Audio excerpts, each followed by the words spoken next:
I personally love hearing about what other people do for their automations in their smart home. It gives me new ideas for automations that I haven't thought of before, or sometimes it even gives me ways to make my existing automations work even better.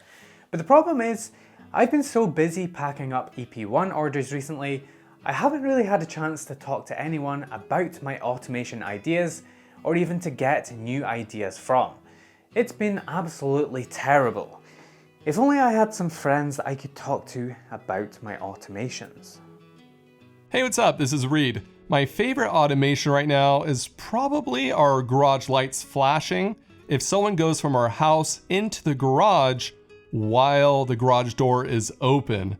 And I set this up because we have little toddlers, and sometimes they like to run out into the garage when me or my wife are pulling in a car or backing out. And obviously I don't want to hit anyone, so our lights will flash is a really good indicator that someone is in the garage, and just keep an eye out for them. The way it works is there's a contact sensor on the door, and then when that opens, it triggers the automation, and there's a condition if the garage door is open, flash the lights on and off a couple of times. And I love it because it keeps my kids safe.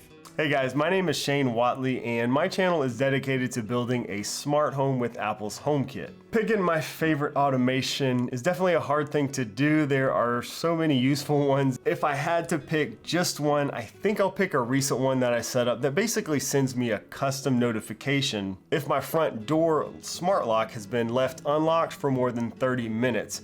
It's great because it works on any of my Apple devices, and not only do I get notified, but I also get presented with a few options. I can either snooze the notification for another hour, maybe I'm hanging out on the front porch or something like that, or I can of course lock the door or open up my doorbell camera, all right there from this notification. This solves a real world problem that I've been having, and that's my kids leaving the door unlocked when they're not supposed to. So this uses a combination of advanced notifications, HomeKit automations, and shortcuts. There's a whole video on my channel showing how to set this up if it's something you're interested in. Thanks Lewis for having me. Happy holidays to you and everyone watching.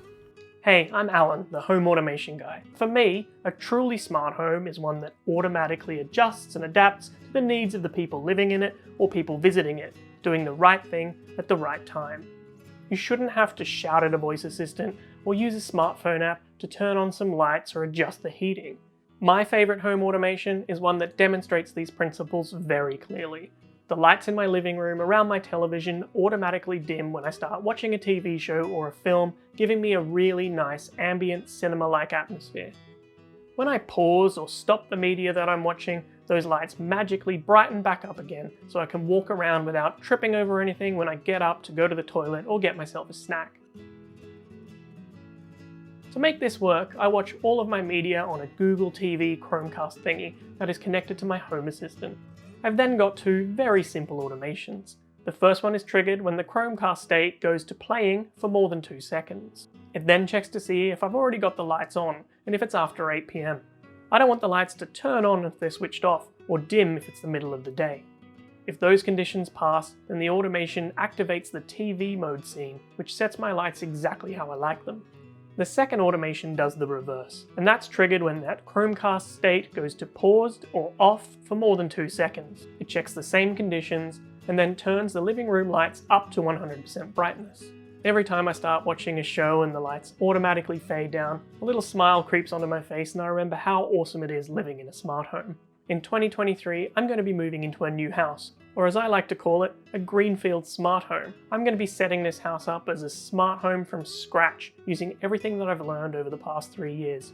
I'll be documenting my journey over on my own YouTube channel, so come over, hang out, ask questions, and check out all the mistakes I'm obviously going to make along the way. Until then, thank you for supporting Lewis and all these other great YouTubers here today. We really appreciate you showing up and pushing us to grow and solve new and bigger problems. Together, we can make your home smarter. Hey Lewis, thanks for having me on.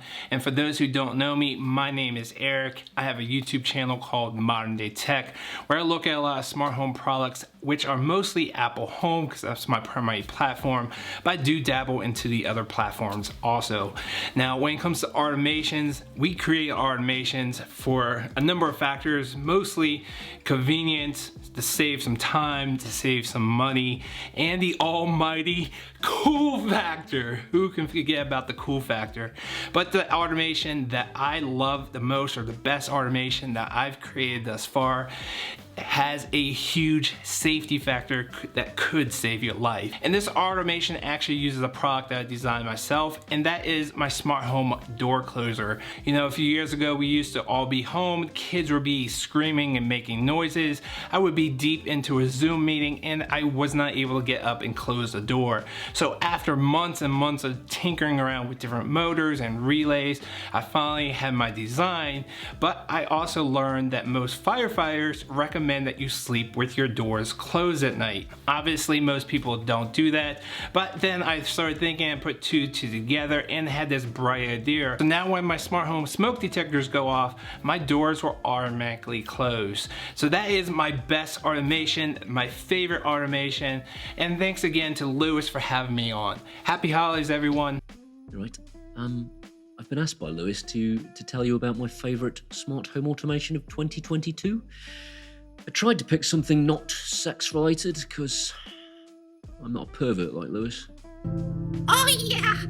Oh yeah! Alas, I couldn't find anything, so I guess we're stuck with my sex button. Here's Paul from the past to explain. When me and Nisha go to bed, we've got a motion sensor which turns the rear lights on behind the bed using a Zigbee plug socket. It closes the curtains via their Zigbee motor. It lowers the blind with an RF signal from Broadlink. It turns on the NVIDIA Shield using an ADB packet across the network, which in turn switches the projector on via HDMI CEC. This routine has a condition that says if it's after 11 o'clock at night, stop running. This means that if we get up in the night to go to the toilets, it doesn't turn the whole room on again. That would be stupid and ridiculous. And over here, we have two flick buttons with a couple of printouts to remind me what they actually do. A single click will turn the lights and entertainment system on, but clicking it again turn the lights off, but leaves the entertainment system still on. This is because Nisha usually goes to sleep before me and asks me to turn the lights off whilst I carry on watching TV. When I do want to turn the projector off because I'm ready to go to sleep, I can hold the button down, which will turn the lights off if they're on and turn the entertainment system off. And double clicking it turns the lights off if they're on, but also starts a countdown to turn the projector off in 10 minutes time in case I want to fall asleep whilst it's on. And I'll know that command has been accepted when I press the button because my Amazon Echo will say this. I will turn the projector off in 10 minutes. A single click of the other button is for other bedroom activities, where the magic happens. Actual magic.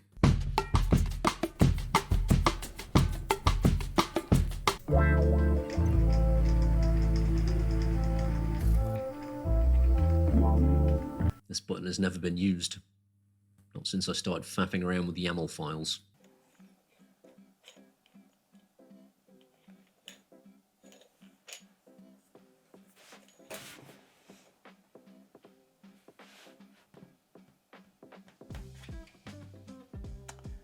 Awkward.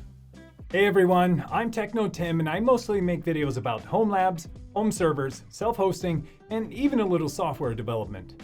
One of my favorite automations that I have in my home isn't even something that I use on a day-to-day basis, nor is it even that useful to anyone else.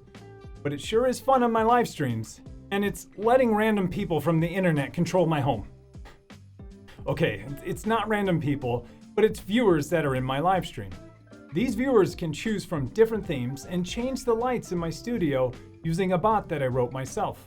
This bot is running in a Docker container that I maintain in my home lab, and it controls my Philips Hue hub and applies a theme, and then controls a Broadlink device and shoots IR into the LED panels and changes them too. They can change the theme to this one that I call Tokyo Nights, to this theme that I call Northern Lights. I even created automated commands that switch the lights to hype mode whenever someone subscribes. This makes my live streams really fun and interactive for anyone who joins, and then makes it super awkward for Zoom meetings that I have the next day. I also automate quite a bit with custom code that I've written, and I've even hacked my server so that I can control the RGB fans with a Zigbee controller, but that's a story for a different day. Thanks again for including me, Lewis, and congrats on the 100,000 subscribers and your new product. I can't wait to see what the future holds. Happy holidays, everyone. Hi, I'm Andrei or Bearded Thinker from the Bearded Thinker YouTube channel. So one of the simplest, cleanest, but also most useful automations I have in my setup is the proximity sensor. This automation is very easy to set up. With activation of proximity sensors, you get all the benefits from using zones in your Home Assistant setup. But you also have some advantages that are specific to proximity sensor. When the proximity school sensor, and this one is tied to the zone school, is above 100, that means 100 meters away from the proximity, from the zone, and with a template condition, we can further tweak it so that we don't get triggers when she's arriving. We only receive notification when kid is leaving the school. And at the end, we just use the notify engine. This is a script that notifies us who is leaving the school. The extra benefit, of course, is if you are using Google speakers, you can use the Google Home Resume script and utilize that to stop streaming the music that is currently streaming, play the text message, and then resume the playing of the music. Of course, you can tweak it and expand it as you like. But you can also use it to receive notification when you or your partner are arriving or traveling away from the work, traveling towards the shopping center to get a reminder that you need to buy something, etc. Hope that you will find this automation useful. And I really wish you all Merry Christmas and a Happy New Year from the bottom of my heart. Bye. One of my favourite automations in my smart home is what's called my morning mode routine. Basically, this kicks off a bunch of things that I only like to happen once when my bed sensor first detects me getting out of bed first thing in the morning. It disables the house alarm, turns the heating on, opens the blinds and curtains in any room that I walk into for the first time, and it reads out a daily announcement on my Google speakers, which includes the weather forecast, as well as any upcoming events and things I need to know. Good morning. It looks like today the weather will be partly cloudy, with a temperature of 14 degrees, humidity of 71%, wind speed of 11 meters per second and a 0% chance of rain. Enjoy your day. Finally, when I walk into the office to start work, it turns on my computer. Basically, it does all of the things you want to happen only once per day, and I really like this automation because it essentially gets the house ready and almost wakes the entire house up, ready for the day ahead, and has everything set just the way we like it. To achieve this, I use a combination of my bed sensor, Zigbee alarm system, blinds and curtain drivers from Aqara and SwitchBot, smart relays and some Google Nest speakers, along with Home Assistant and an input helper which handles the automations for me. This combination makes sure that the automations only get run once per day when I get out of bed, and they don't keep repeating themselves throughout the day. What's up, smart homers? My name is Aaron, and this is my favorite automation of 2022. It may seem fairly simple, but every Saturday at a certain time, my smart home lets me know which of my smart home devices have low battery. This lets me get a plan ready so that I can change them all out on battery replacement day. As your smart home grows, you'll end up with more and more devices that are battery powered, and sometimes it's a little bit difficult to keep track of which ones need to be replaced and when. Either you end up with a stack of them sitting on your desk and you gotta replace them all when you have time, or you end up having devices that just drop off the network without you even realizing, and the overall smartness of your smart home starts to degrade. It's super nice to know ahead of time what batteries are getting low so you can plan to replace them. I use Home Assistant as my smart home platform of choice, and despite what you may hear, it's actually pretty easy to get started with. And this automation specifically is super easy to set up because it's all configurable in the user interface and can be added with what's called a blueprint. You can configure what day and what time of day each week you're notified. You can also specify what battery percentage is considered low battery. You can even choose which devices you don't want to be notified about. Like I said, it seemed pretty simple, but it's been super handy for me, and I thought I'd share it with you guys. That's it for me. Thank you, Lewis, for including me in this video. What's my favorite automation? Guys, I'm Stu from Stu's Reviews, and my favorite automation has to be one that I've put in very, very recently. Picture this. It's a cold winter's evening and you have some female company and decide to play some sexy tunes you have a glass of wine, and you decide to add to the ambience by putting the wood burner on. But then the radiators come on when your central heating kicks in and makes everyone hotter than the melting point of glass, killing the mood completely. Well, my favourite automation has been installing the Aqara radiator valves. When I put the wood burner on, the sensor I've got in the room tells the radiator valve to turn off that radiator because the room is already either at or exceeding the temperature. It's such a simple automation, but has made it so much easier rather than faffing around with radiator valves if I decide to put the wood burner on. Such a simple addition and definitely my favourite of 2022. So Lewis asked about my favorite automation, and this is definitely it. I am in my living room home theater, and you can see I've got a LG 65-inch TV and a Sonos Arc soundbar, and together those are pretty great. But sometimes when a new movie comes out, it's not the same watching it on a 65-inch screen as it is watching it on a big screen. So in order to do that without having to fumble with any remotes, all you have to say is, Alexa, turn on movie time. And that runs an automation in Home Assistant that dims the backlights, it turns off the lamp in the corner, it pulls out the motorized projector shelf, it puts up the Vivid Storm motorized ambient light rejecting 100-inch screen, and since everything is on an HDMI splitter, whatever was on the TV is now on the projector without having to switch inputs or fumble with remotes or anything like that. And then when you're done, all you have to do is say, Alexa, turn off movie time. And everything runs in reverse. It turns off the projector, it puts away the motorized shelf, it puts down the motorized screen, and then it checks whether it's before 8 p.m. And if it's before 8 p.m., it turns the lights back on to 100%. And if it is after 8 p.m., it turns the lights on to 10%. The light in the corner is running on a Shelly dimmer, and the backlights are SK6812 RGBW individually addressable strips that are running on WLED. And that is my automation for my home theater. Hey, Jeff with Slacker Labs here with one of my favorite automations, although this one's going to be a bit different because it only happens once a year, at 7 p.m. on Christmas Eve actually, and it all starts with Jiminy Cricket announcing that the show's going to start in just 5 minutes.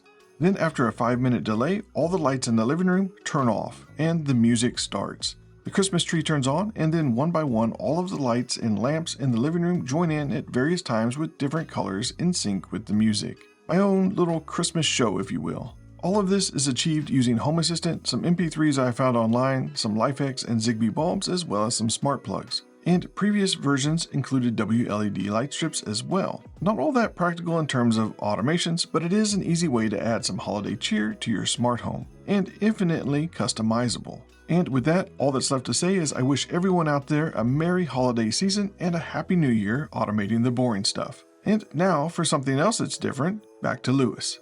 And there we go, that is 12 unique smart home automations that you can do in your smart home, courtesy of some of the best smart home YouTubers and creators that are on the platform right now.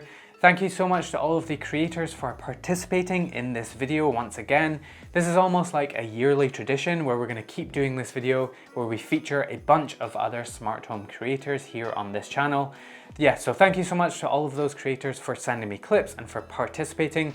Really cool of you guys, and make sure to check out all of their links down in the description for all of the places you can find them.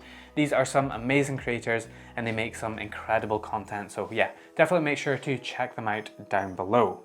Other than that, I hope you did enjoy this video and it gave you some ideas. Please make sure to drop this video a like and get subscribed if you haven't already, and I will see you in the next video. Oh, and have a good Christmas.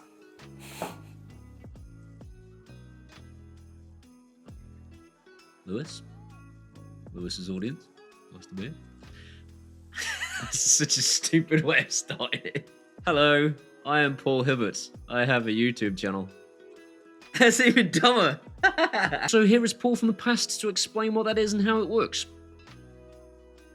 So, wearing the same t-shirt.